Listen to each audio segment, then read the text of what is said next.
What is up, y'all? I'm Cole Wright, your host of the Three Wheel Golf Show, where we talk shop, always go for it too, and never, ever replat. First, thank y'all for being here and supporting the show. If this is your first time here, Mondays we release a new episode. That is our weekly wrap, where we talk about the previous week in professional golf, who won, who lost, who's trending, and then we give our expert picks as to who we think is going to find themselves in the winner's circle in the upcoming week.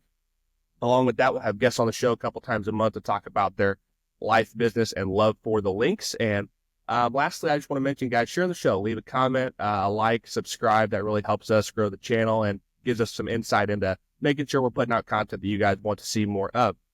Without further ado, we're going to get into this episode with a guest, PGA Tour Caddy Ray Farnell. How you doing, brother? Good. How are you? Yeah, I'm good. Thanks for having me. Yeah, thank you so much for taking the time. I know you got a busy life. You do a lot of stuff, but really appreciate you taking time to sit down with me, talk a little golf, Absolutely. talk about your experience. So, Yeah. I'm going to give the people a little bit of insight into your and I's relationship. So you and I met 4 years ago. The way that started, I was a member at Whitmore Country Club here in St. Charles, Missouri, Weldon Springs area.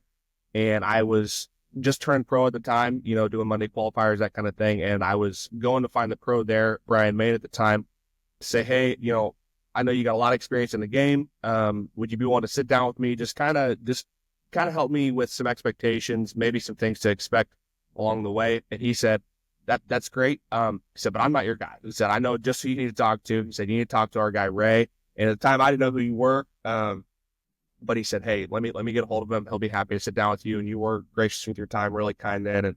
And loved every minute of that, you know, and it was great. So that was basically the start of our relationship. And then since then, we've just kind of stayed in touch here and there. And anytime I've, you know, had a bugaboo or whatnot, I've reached out and like I said, he's been great. So that's pretty much that. But Ray, tell me about yourself. So I grew up in Australia, in Melbourne. Played a lot of sports growing up.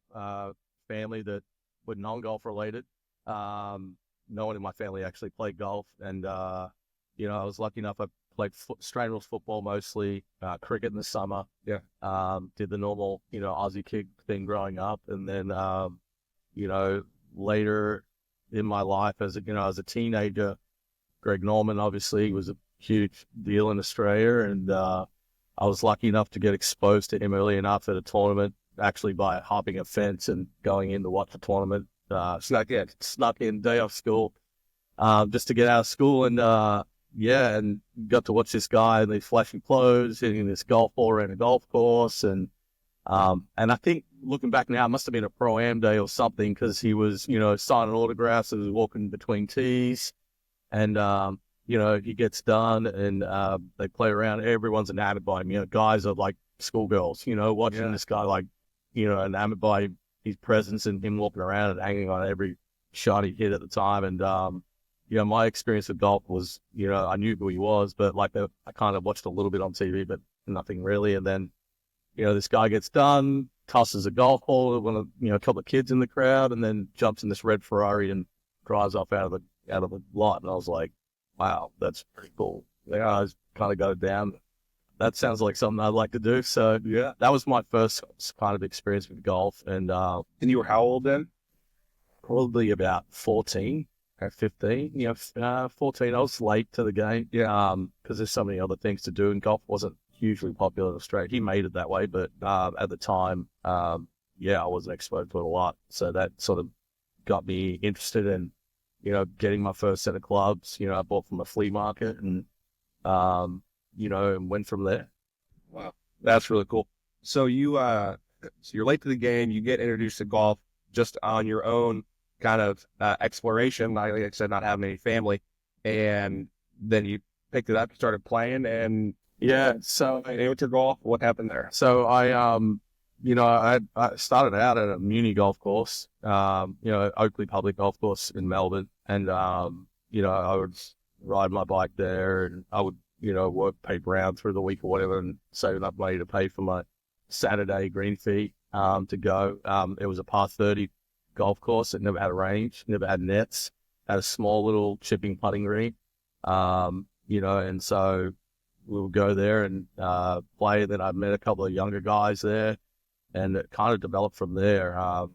You know, I started out, you know, everything was self-taught. My parents never had a lot of money or a lot of access to that sort of stuff.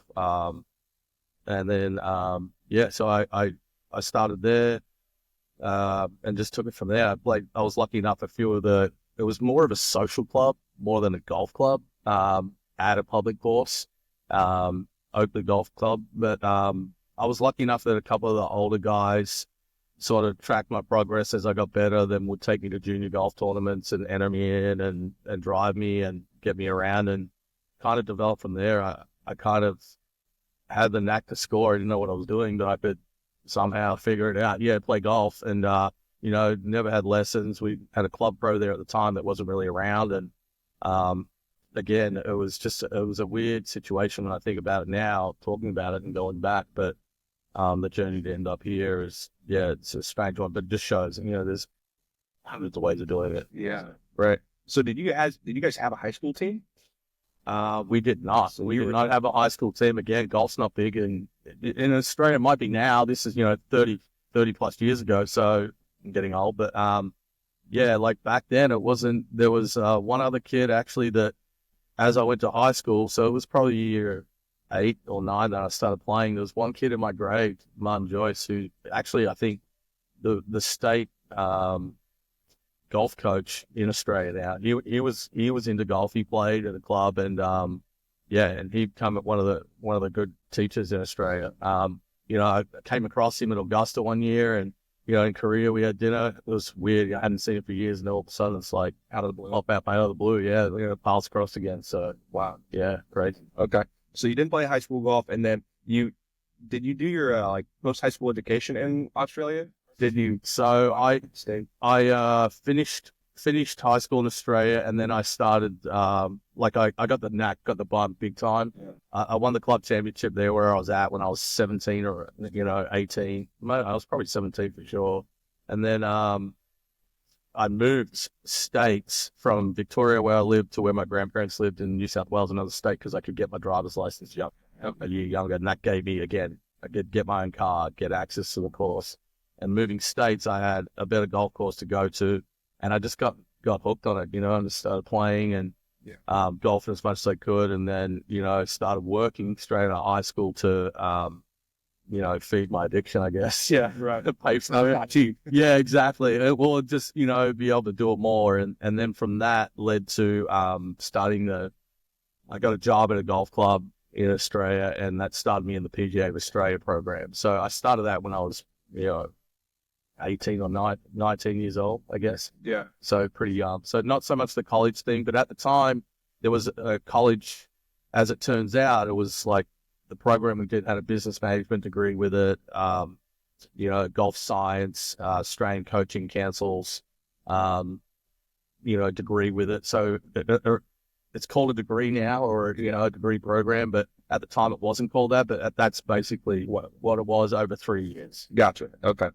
And so from that point in time, when you finish that, you are transitioning into moving your life to the States, I guess? What did that? So I, got done with that. And then oddly enough, the first event as a fully qualified, Class A professional, I guess, a mini tour event, the first one I entered, I ended up tying for first, winning it. And I'm like, wow, how easy is this? Right. So I'm like, oh, I'm going to go play golf. Yeah. Knowing what I know now, that was a bit ambitious, but, so I tried to play some stuff in Australia, and it's very limited. The money's not there. The sponsors really aren't there. It's tough, and, so again, I would work back at the club where I was at, and then, save up some money, work behind the bar at a pub in town, and then go back out, play a few events, come back, regroup, and do that. Then after obviously realizing that, this is hard and, I'm not that great at it.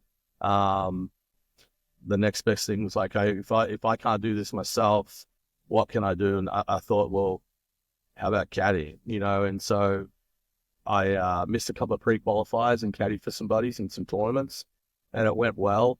They played well, and they were like, geez, you really helped. I knew their games, which helped, but, and they had some of the best results early doing that. And I was like, well, maybe this is the way. I actually could do this, get paid. And then it was like, okay, where's the best place to do that? where you can make the most money in the US. So, 2003 sort of was my stepping point of like, okay, I'm going to do this and come over here.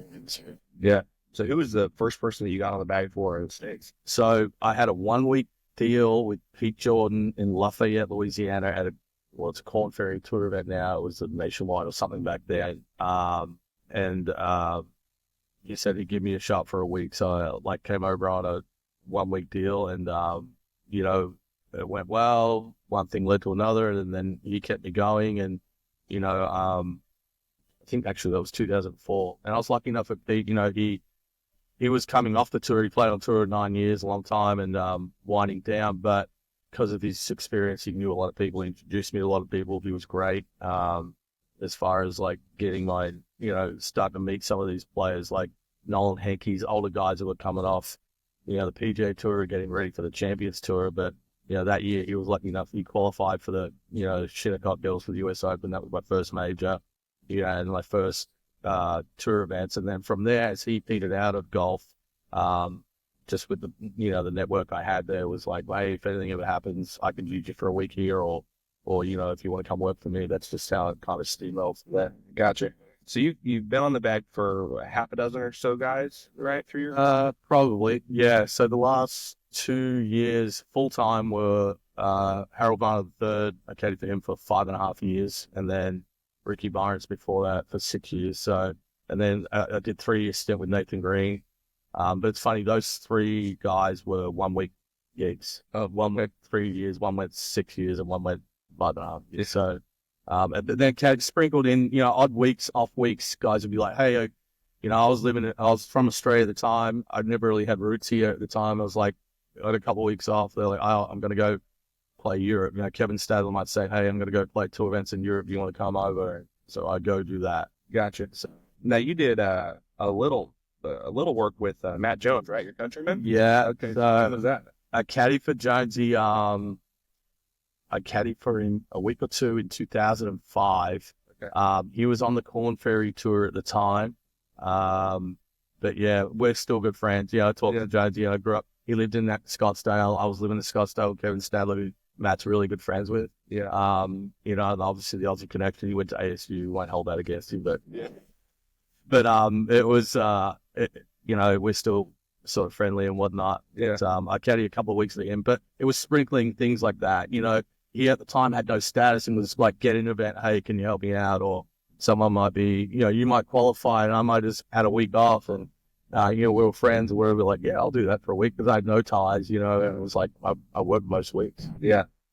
Yeah. Australia now, like you said, I mean, way back then golf wasn't a big deal, but now there's all kinds of big names coming out of Australia, man. Ben Lee and Adam Scott. Yeah. Matt Jones had a great career. Obviously, Greg Norman, you know, some other guys. So that's pretty cool. So tell me about, I want to get into your time on the PGA Tour. That's what you got the most experience with. So tell me about, you know, your best story that you got for a player on the bag with a win or then breaking through, you know, making strides. What did that look like? Is there anything that comes to mind? Yeah, like in 2009, I was caddying for a guy, Greg Kraft, who's from Florida, older guy, and he was hurt at the time.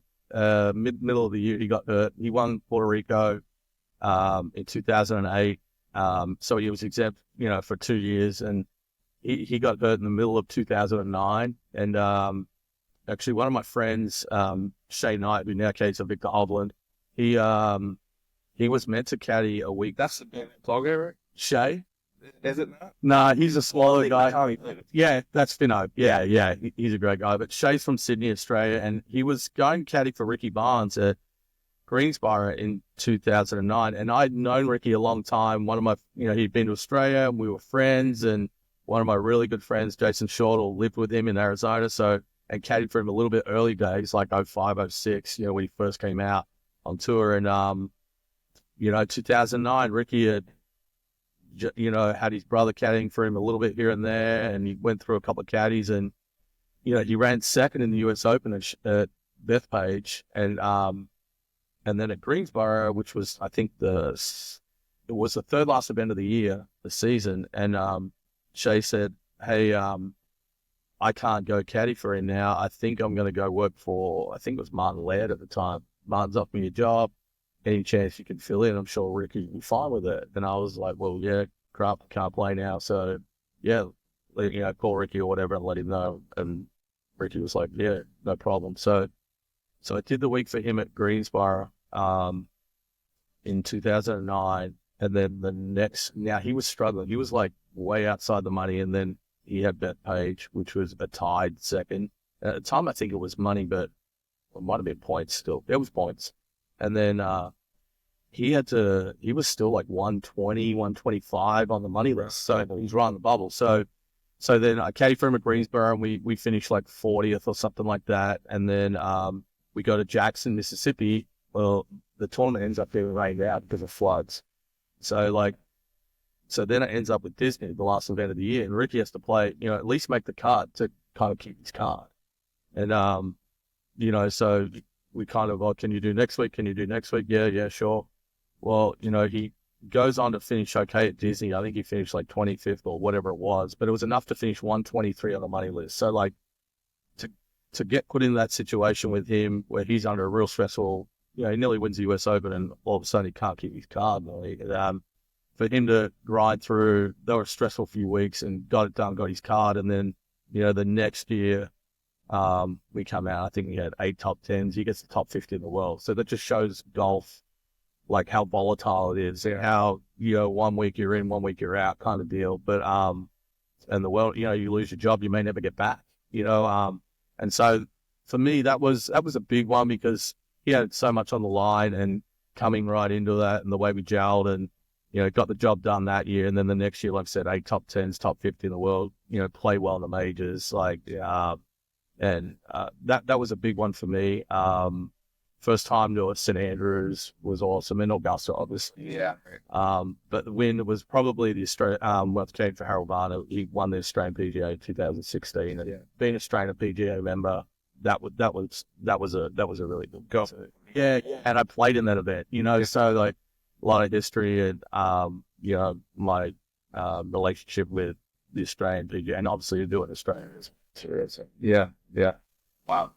So you've been on the bag for all 4 majors, right? Many times? Yes. Yeah. Okay. Is there any of them that stick out to you? Obviously. Yeah, the St. Andrews. And Ricky was playing good that week too. I think we were in the third last pairing in St. Andrews. I think it was 2010. We might have played with Rory. We played with Rory the Saturday or the Sunday. And, and I think Rory ended up finishing second. I think it was Sunday because Louis won it. But, that was really cool. The Irish kid coming up, Yeah. So that's 14 years ago. He's a young guy. I don't even know if he won a major. He might have won a major then, but that was pretty cool. Home of golf, the people, everything about that event. Caddied a lot of, open championships, but like at St. Andrews was cool. I did one at St. Andrews, but Augusta was good. And then Oakland Hills, by far the hardest in 2008 at PGA. That'll, people always say that's one of my big memories of how tough that golf course was. Yeah. Where Harrington beat Sergio. And then, getting in the last pairing at Bethpage, playing with Brooks when he won in 2018, 19, I think. Yeah, at Bethpage. Didn't go our way. We didn't have a great day, but experience, Yeah. Well, that guy, he was on an absolute tear for a few years. So he was in everybody's head, he was doing his thing. Mm-hmm. So you start caddying in 2003? Yeah, end of 2003. I think 2004 I came to the US, early 04. So you insert yourself into Tiger Mania. Mm-hmm. Talk about that. Yeah, pretty crazy. When I first started, VJ was still playing good. Sounds the whole deal. But yeah, Tiger was obviously the man, moved the needle. Golf was huge. I could imagine in 2000 what it was like. But 2004, he was definitely a man. He was playing good. I feel like every time he played, you were playing, best case, second or third. Like he won every third start, I think. So, and the things, golf's hard. Obviously, it's tough, really tough to win on the PGA Tour because there's a lot of guys that can win any particular week, and you need a lot of things go your way. So for him to have that run of when, you might wake up one morning and your back's tired, or you might, have an argument with your girlfriend or your kids sick, anything, right? Weather, draws, tee times. Like anything can throw you off, and for him to do what he did was pretty amazing. Yeah, it's remarkable. I don't think people understand, like, the guys like the Tigers, Tiger, but even Jack and Sam C, these guys, Phil, guys that have 40 wins, what Rory's doing, getting his 27th win this past week. And I mean, one versus 155 guys, is just remarkable. Did you ever get paired with on the with Phil or BJ? Or... Multiple times. Play with VJ. Like, it was funny when you get paired with VJ when he was playing good, and Tiger. There's not much talking. It's all about them, and they definitely had a presence. And I think that was the big competitive edge, was people were looking at them, and not so much focused on what they were doing. Yeah. So I think that was good. Phil would always interact and engage with you. Yeah. When you get to know him a little bit, yes, but like very, very open, very out loud, very verbal. VJ not so much. And then Tiger, got paired with him early in his career when he was still playing really well. Actually, one of the better rounds I ever caddied for might have been 2010, Ricky's really good year. I think it was on Saturday we got paired with Dustin and Tiger, and Tiger at Memorial. So Jack's place. Tiger's won there 57 times or whatever it is.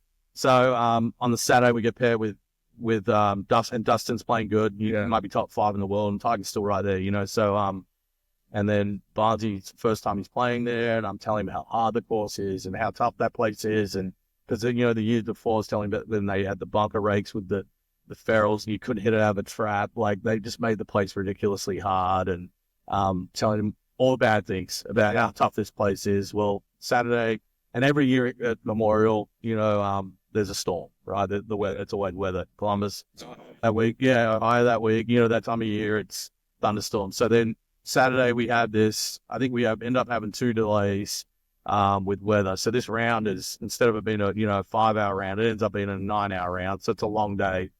But Ricky ends up, we played with Tiger, and I think Tiger shot 69, played good, and Dustin shot 70, and Ricky shot 62, 10 under, playing with him. So, oh my gosh, that's got to be one of his top memories, I would imagine. Yeah, and he always played well. It really got his attention. Yeah, 62 around there, and he'd never been there. I'm telling him how it tied it at the time, and then he had a putt for it on the last. I know he had a putt for 61, but the course has changed since. But and then we end up finishing third. I think Justin Rose won, or second or third that year. But yeah, like, here I'm telling him how hard this place is and how it's. And then he plays with 2 of the best players time, and schools them. So yeah, it was that was cool, man. Yeah, that's up there. So on other golf podcasts that I listen to, guys get caddies on, or players, or just people within the world of golf, is there any stories that you can recall that are comical that come to mind? Anything that sticks out over the years? I mean, lots, there's lots of funny ones. There's a really good one, I'll tell you, with Squirrel, who used to caddy for Jeff Ogilvy, and they're playing Riviera, and number 10 at Riviera is a short par 4. That's diabolical, right? Yeah. So, they had and this is an absolutely true story. And, Squirrels came for Jeff, and, all week we're not hitting driver on 10, we're going to lay it up or whatever it is. And, so they'll lay it up 3 days. Sunday they're playing okay, and they get there, and then they're in between, then they hit driver, and Jeff blocks it right, totally messes the hole up. And, and Jeff known to have a temper at the time, and, it's gone berserk, why are we doing drive all week? And, they're standing on the next tee on 11, he hits the tee shot, and then he's still going on, and sure enough, the cell phone rings in the bag, and, and just losing his shit, he's already sent him. He's gone, and then, so Squirrel puts the bag down, opens the bag, and it's his cell phone, and it's, and like, there's a iPhone 20 now. Squirrel's still probably got a Motorola, not flip phone, right? So he pulls out his flip phone, and he's like, hello, I can't talk to you right now, I've got to go. Okay, but hangs it up, and just, like, that was me mum. She wanted to know why we hit driver on 10. So that like totally killed him down. Like caddies have some of the best stories, going around. But the same hole as came for Varner in 2021 or something like that, and we're leading going to 10, and all week I was worried about this new 3-wood he had in the bag, and he only had hit it a couple of times at Riv, and on the Sunday morning, the wind changes. It's in off the right on 10, it's in off the right off 1. Instead of like being pretty calm, there's a bit of breeze, and I speak to his agent that morning. I'm like, he's playing great, he's in good shape. This is a great course for him to really win here, and I really like it. I'm just concerned about this 3-wood. 10's a pivotal hole. 1, we can probably get away with it. I'm a little bit concerned about it, but we'll see what we can do. And then, sure enough, 1, he pulls it left in the rough, but then it's an unbelievable 8-iron to like 3 feet, makes an eagle. And then we start the round, we're going. So we get to 10, and the wind's in off the right, and he's hit it left on 1, and then he's got it in off the right on 10, and I'm trying to like, God, it's not driver. It's way too much. It's but then even the layup's hard with the pin is the angle, and it's like, and we never even laid it up. You just got to get it left of the green, chip it straight up the green. Long left or anywhere left is fine. And I keep going back and forth in my mind. It's 3-wood. It's still 3-wood. Like I can't get him out of this club. So I don't really talk to him about it. And he gets there and he's like, yeah, it's 3-wood. I'm like, yep. Wind's off the right today. But he obviously, and he hit one left, and then he hit another one left somewhere in the round, and then the one, then you can see he's fighting the left, he backs it, and he cold tops it on the tee. So it's on Sunday, we're leading, the Genesis, whatever it was at the time, cold tops it. So now I have to step up a yard. I think we had 165 to the hole on on a hole that we're meant to be chipping it on. I've got to walk the edges, no heads. So yeah, it was crazy. Like, that was a funny one. Bad in the result. And we ended up making a double. We bogeyed the next, and we ended up finishing 8th or 9th, and we lose the tournament. But caddies have some of the funniest stories. Yeah, I don't think people realize, and a lot of people within golf do understand, but for maybe some newer listeners or people that are new to the game of golf, don't understand how much of just a psychological role a caddy, a good caddy plays in around a golf for their player, because like you said, I think it was Ricky you were talking about what's going on, right?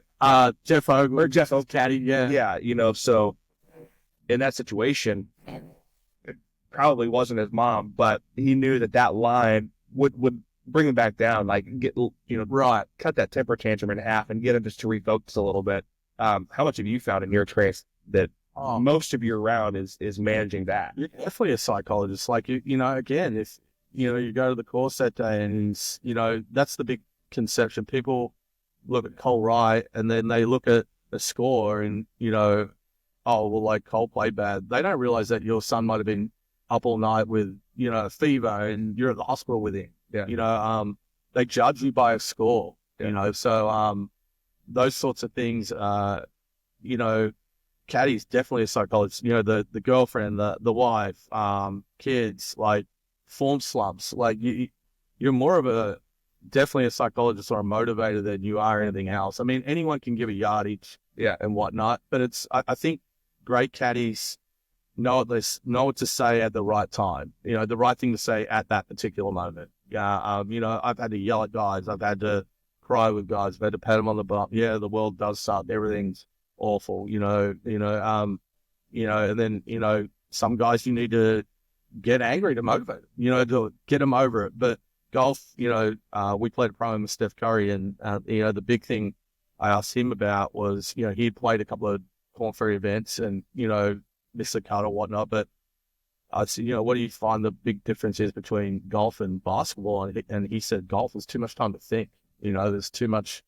It's hard to concentrate and focus for that long, 5 hours or 5.5 hours. In a game, you plug in, you get a couple of you react in basketball, you're in for a few minutes, then you're out, then you sit there. You're having a rough day, your team can keep you up. Well, in golf, like if you lose concentration for 15 or 20 minutes or make a bad decision, it costs you the cut. It costs you to lose a tournament, like tour card. Yeah, exactly. The ramifications of it. So I think the biggest thing for golf is focus for sure, and caddies definitely help it. Yeah.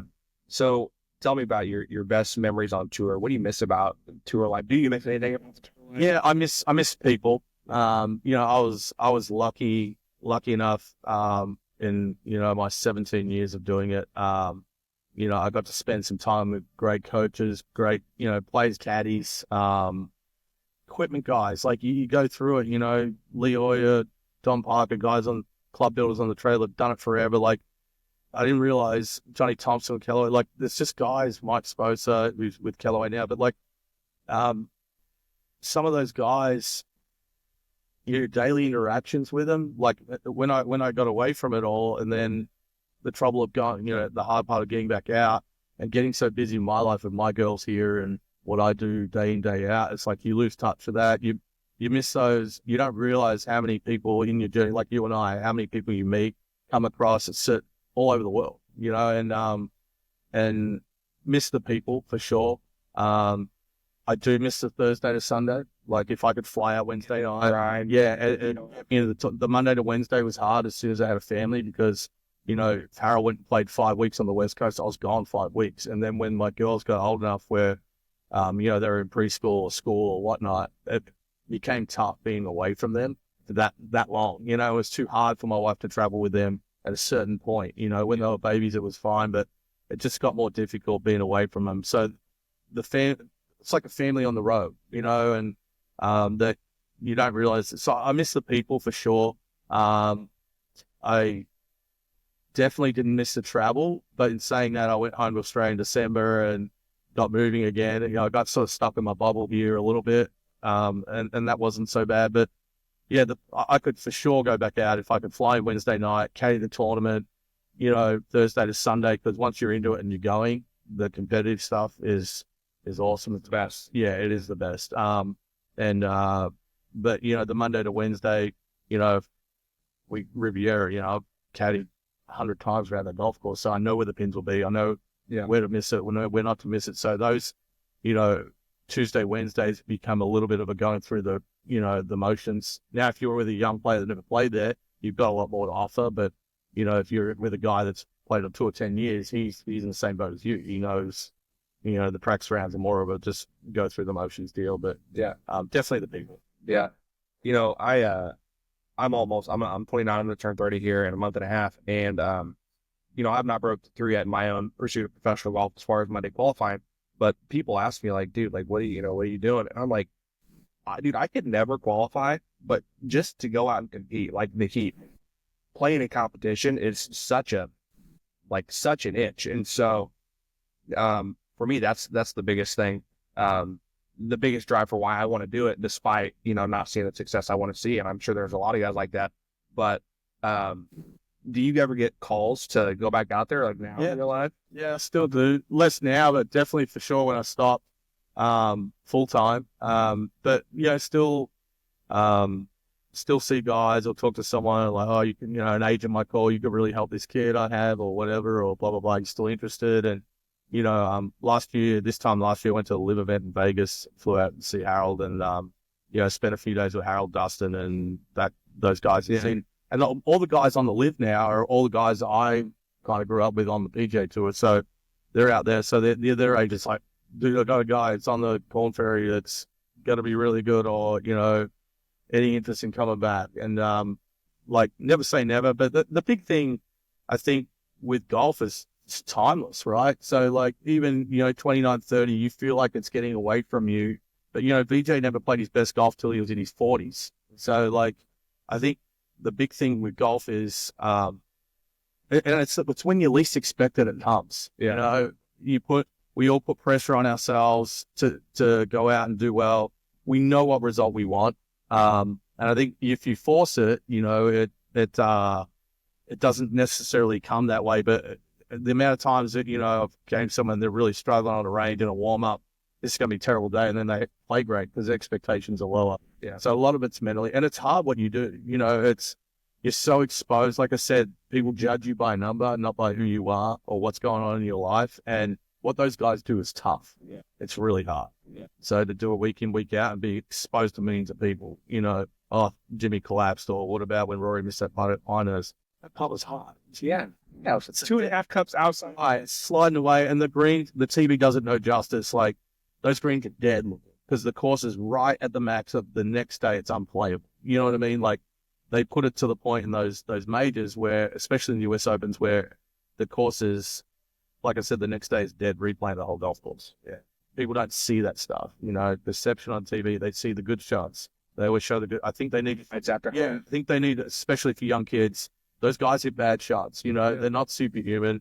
I think people put them on a pedestal a little bit too much. Yes, they're very good at it, but they're human. Yeah. And they have lives. They have other things outside of golf that people don't really, see that side of. Yeah. What's the best memory that comes to tour? You reflect on all your 17 years, and there's just this one moment that comes to mind that you just love, that you like to talk about. Is there any? God, off the top of my head, that's a tough one. Yeah. It was the culmination of a lot. I had a funny story. So a funny story, and it's not so much what happened on tour. It's the only time this has ever happened, and I always pride myself on like details and being prepared and whatnot and organized. And again, whatever it is in life you do as a kid, business, whatever it is, I think the best at what they do, they prepare well, right? It's all in preparation. If you don't do the work, you get exposed in the big situation. So, 2010 again, I think we go Open. I've been on the road for a month. We go Open, Canadian Open, to like somewhere like Greenbrier. It was definitely Greenbrier was the last of the run. So I'd been away for a month, just moved to St. Louis, and my wife here at the time. Well, and then just got married. And then so it was the first year they would do a cut, and then they'd do a Saturday cut. Okay, so we're in Greenbrier, West Virginia, which is in the middle of nowhere. It's like 2 hours to the nearest major airport. There's a little airport there in Lewisburg, and it's like they have 2 flights a day. It's a puddle jumper that goes to connect to somewhere. Yeah. So Ricky makes a cut. He's playing all right. It's a year after we shoot 59 because I remember we end up shooting whatever score we had. Well, we're missing the cut here, and because the scores are going to be great. So then I hadn't been home, so I organize a flight. I get a flight from the last one in the afternoon. We play early. Get the flight from Lewisburg to Cleveland. Then I get a Southwest flight from Cleveland to St. Louis, the quickest way I can get home. So, all right, jump on the plane at Lewisburg, land at Cleveland. I've got all these texts. Now all of a sudden, it looks like he's going to maybe make the cut. So now I'm at the Cleveland airport waiting to go to St. Louis. I'm like, God, it's like, is he going to make this cut or not? Like, and then sure as he's going to make the cut. So then now I have to go to 4 rental car companies to get the last car, because it's late at night, 9 at night now, to get the last car available for rental and drive back to Lewisburg. So it's like a 6-hour drive back to Greenbrier, get in at like 1 or 2 in the morning. We're first out. He shoots 69 and then misses the next Saturday. Yeah, the Saturday cut. So I'm like, I did all that for that. And then to get back home. So then I'm back again, back to Cleveland, back to St. Louis. And my wife, the day before was like, I was like on my way home, blah, blah, blah. And, she kept hitting at me out the can. Are you going to come home or whatever? I was like, no. And then, I think my birthday was the next day, and she's, I get there and she picks me up from the airport, and she always had a beer for me or whatever. And she's got a birthday present. And I was like, what's this? And she's like, I said, my birthday's tomorrow. It's tomorrow, like thinking she got, so I open it. And then, and it was a pregnancy stick that she was pregnant. And I was like, oh my God. She's like, you got no idea. I haven't had a drink of wine. People are like, what's wrong with it? For weeks I've known you've been away. And yeah. So, and then you were coming home yesterday. So I was all mentally ready to do this, and I had to do it all again a day later. So that was the only time it ever happened where I left and had to come back to making a cut, not as luxurious as like someone flying across the country, then getting a private jet back as a player or whatever. That's the one and only time we did that. And I happened to find out I was going to be a father. So that definitely takes the cake for me. So absolutely, man. Oh wow. So what was the deal with the cut on Saturday, the double cut? If there was more than they had the cut was 70, and then if there was more than 79 players, they tested this thing out where they went to, because some guys, sometimes there'll be 80 or 85 guys make the cut. It's more than half the field, right? So yeah, with ties and stuff. So then they tried this, they would cut again, and then because then you'd have to go 2T start. Yeah. Right. And yeah, so in some events. So they went to, and then they had a Saturday cut, and they did that for a year or two, but you know, I don't know why they did that, but in the end, but then they ended up shorting, I think it's 65 and ties now make the cut. Yeah. I've always been a believer of 100 guys keeping the cut or 110 maybe versus 125, and then the cuts were too big, you know, again. But in saying that, you know, there's guys that have caddied for that have made the cut on the nose and then finished top 5. So if they don't make that cut and miss it by 1, you know, guys have won tournaments making the cut on the number. You know, so yeah, it was a tricky one, but that was a weird deal. For a couple of years now, they've changed again. Gotcha. So you finish up your professional career in caddying on tour. Now you transition to, so we're here at Next Level Golf in Chesterfield, Missouri. You teach golf out of this facility, which is a freaking awesome facility. And then you also work at Whitmore Country Club. You do lessons out of there, handle some things at that club. And then you also are coaching now at collegiate level, Division I, Lindenwood University out of St. Charles. Yeah, assistant coach there. Doing a lot of stuff. Too much stuff. Yeah. But again, I love it. It's funny how it all leads. If I hated it, I wouldn't do it. But so teaching here through the winter, friend of mine, you know, purchased this place a couple of years ago and coming to help him out a little bit, slammed in here. And, you know, that was one big thing moving to St. Louis was like, you know, he would say to me, like, last season and this season, seasons would go, oh yeah, of course, winter. So, I love the idea of that people can keep, you know, simulated golf may not be perfect, but it keeps people swinging, keep working on the game. So come spring, the amount of people I would start out teaching were like, you know, I was playing really good last year and then I started this year and now I suck and I can't get it back. And they worked the whole spring getting ready to get their game in shape to go. And they, you know, then all of a sudden the spring's done and the season's done, you know. So this place opened up, it's great. There's plenty of room here. It feels a lot more open, which I like, the high ceilings and space. Yeah. So you can swing and not feel like you're inside, you know, you are. You know, and then at Whitmore, I'm the head professional there and, you know, director of instruction there. I teach there. And Bummer, Dan Barrett, he's there also. And then Lindenwood's been fun. I helped the team out a little bit, the girls team a couple of years ago, with a couple of tournaments. Coach couldn't travel, Coach Weber couldn't travel. So, took the team, away and, really enjoyed it.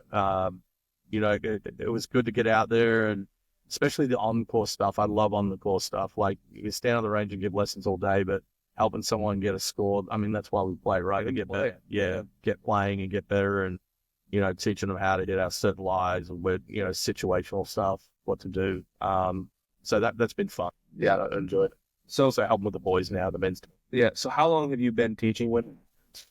So I've been teaching, this is my 5th year full time. I used to teach years ago in Australia and whatnot. But yeah, back since I finished caddying, and I still caddied some while I was teaching. Yeah, backwards and forwards. It just got so busy and so big that, like I said, seeing my kids every day was fun, and I really enjoyed it. So, 5 years full time, I guess. Or yeah. What have you learned most in teaching? Everyone's different. Yeah. Like I always learned that. I was lucky enough spending time with Butch Harmon and, you know, even Ledbetters and, you know, you've got some method people, people that teach methods, but I find that everyone's different. People are amazing. You know, you might not think you're talented. Like you look at players like Tim Herrick, like big guy, right? And then you look at him, and then you look at say Tiger, but like someone a little, you know, someone athletic, young, like Rory. How different they are, but like how they do it, and you know how good they are, and whatever it is they do. Like Tim Herrick might be one of the best ball strikers I've seen. You know, it's amazing watching him play golf. You know, and then the way Bryson's doing it at one point there, and you know, there's more than one way to skin a cat. You know, and the big thing teaching people are different, and just getting through to people and finding what works. I call it like a cake. Everyone's got their own recipes, success, whatever it is in life. It's like, I might cook a cake a different way than you do, but doesn't mean we're wrong. We still have a cake at the end of the day. So however your journey is a process, just find the easiest way to do it for those people to just inch away and get a little bit better at it. Right. No, I love that. So on through golf, the main point that I try to convey to people listening and watching, and I don't claim to be a golf instructor, I'm not, but I have played a lot of golf, and coming to the game late at 17, I've managed to get my skill level to a pretty decent point. I feel like I can help people with that to some degree. And the biggest thing I found is that you have to go play the game. You have to separate and not get locked into swing thoughts and mechanics, and just let yourself go play golf. But golf is such a technical game, it's such a cerebral game that it's easy for individuals to get locked up and place responsibility of the outcome of that day on the course on their swing thoughts or their mechanics or their swing out being what it wanted to be. But ultimately, every golfer, professional or not, that I've ever talked to, when they play their best round of golf, they say, "What were we thinking about?" And it's always nothing. It's always nothing. So my whole basis for that is, why would we not try to reiterate, that good habit more and more? So how do you balance, as a person who's now coaching Division I athletes, you coach juniors and everybody, of the like, how do you get them to balance knowing that they do need to make technical changes in their game to produce more consistency and contact and ball flight trajectory and everything else, but then also getting them to separate that and understand that when you get on the golf course, this is a golf course with obstacles and an objective of completing at the least amount of strokes and just reacting to that. So the big thing, I think, big picture. Think of the big picture. So I try to always teach, on the teach itself. So the ball flight tells it, every shot tells a story, right? Every divot tells a story of what the ball did or the club did technically. But you can stand, like I said, standing on the range all day and teach the swing and perfect positions, and the internet's great for that. But like, what do you do when it's blowing 50 miles an hour that day? Like, you got to get the ball from here to over there somewhere.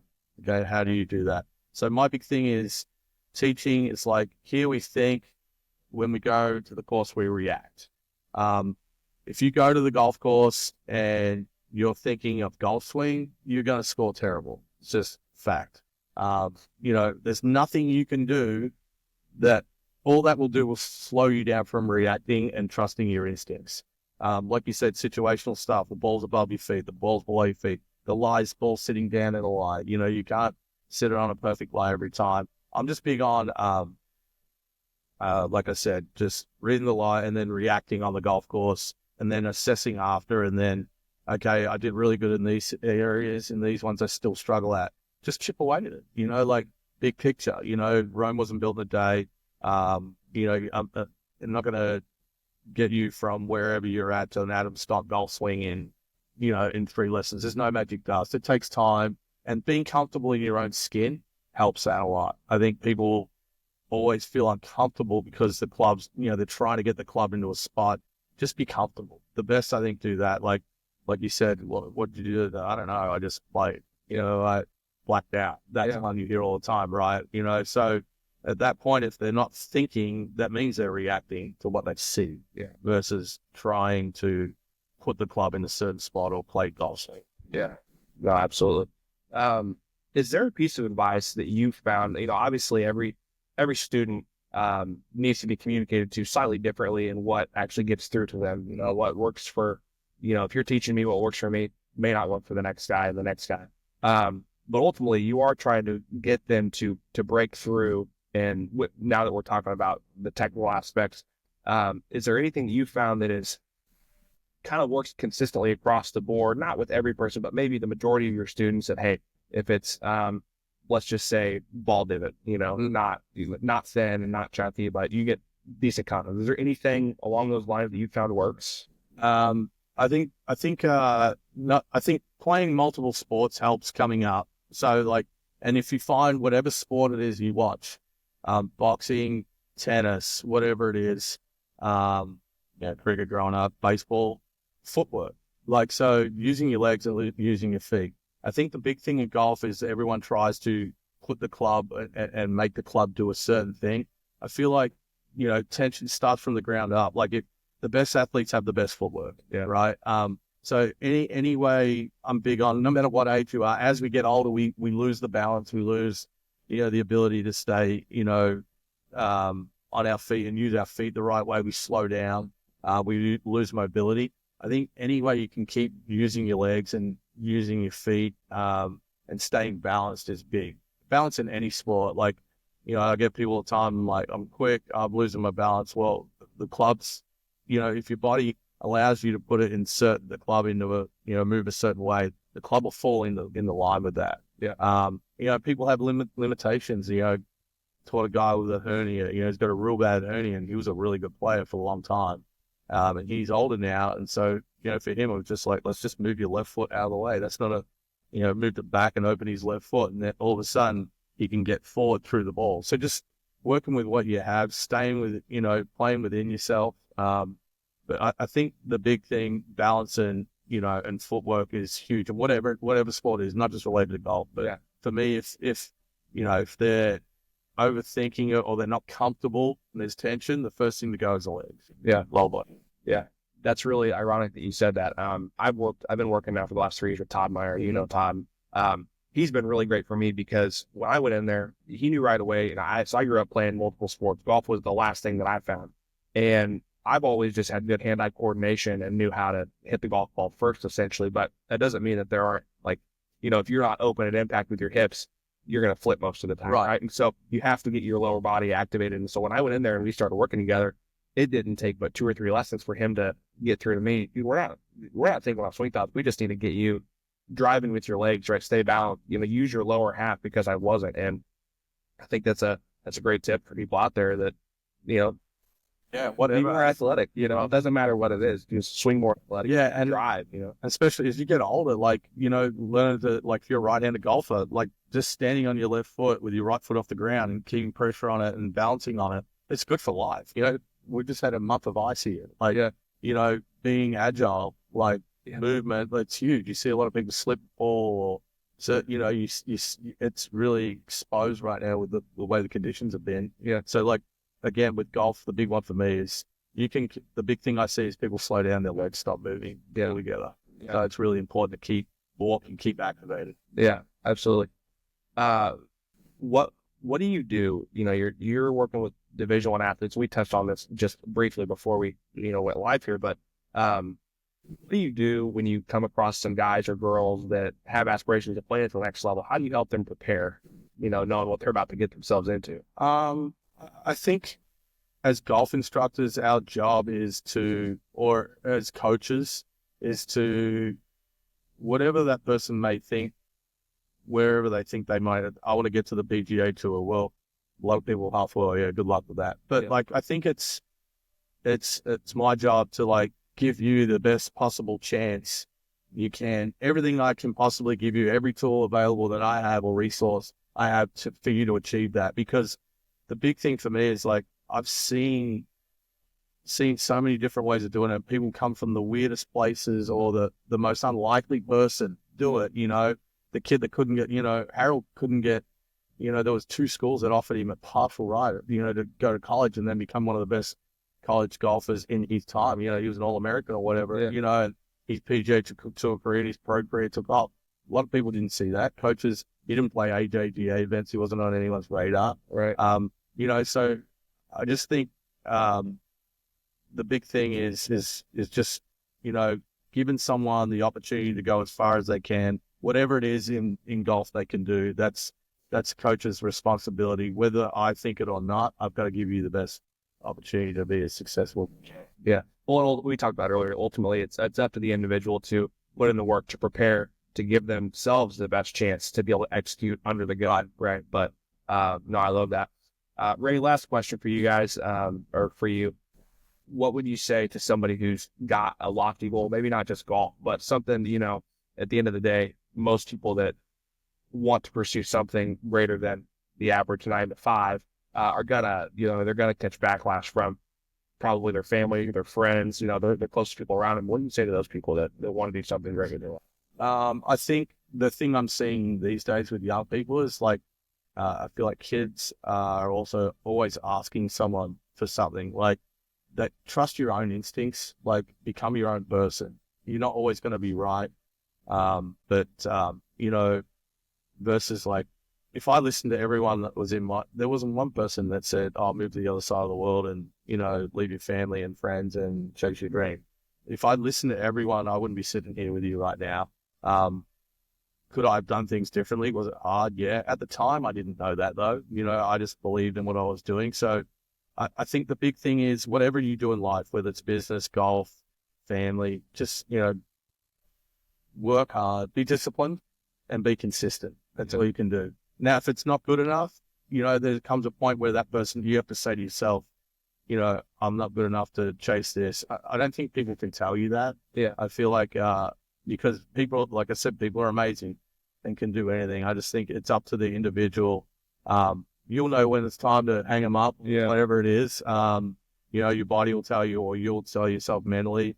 But, you know, just, you know, like I said, work hard, whatever it is you do, work hard at it, be proud of what you do, you know, and be comfortable with yourself, you know, whatever it is. Like, you know, I think the big thing in life is, and it's getting harder, is with young people, is like them being comfortable, having a conversation, making eye contact. Just learn to be comfortable with yourself. Everyone has issues. Yeah. Everyone has problems. Everyone has a weird family. Everyone has, you know, a weird family member. No one's perfect. Yeah. You know, so, again, trust your instincts, you know, work hard, be consistent and disciplined. And I think you'll achieve most of the things in life that you try to. Yeah. And if you don't, you know, get exactly where you want to go, you'll probably get more out of your life.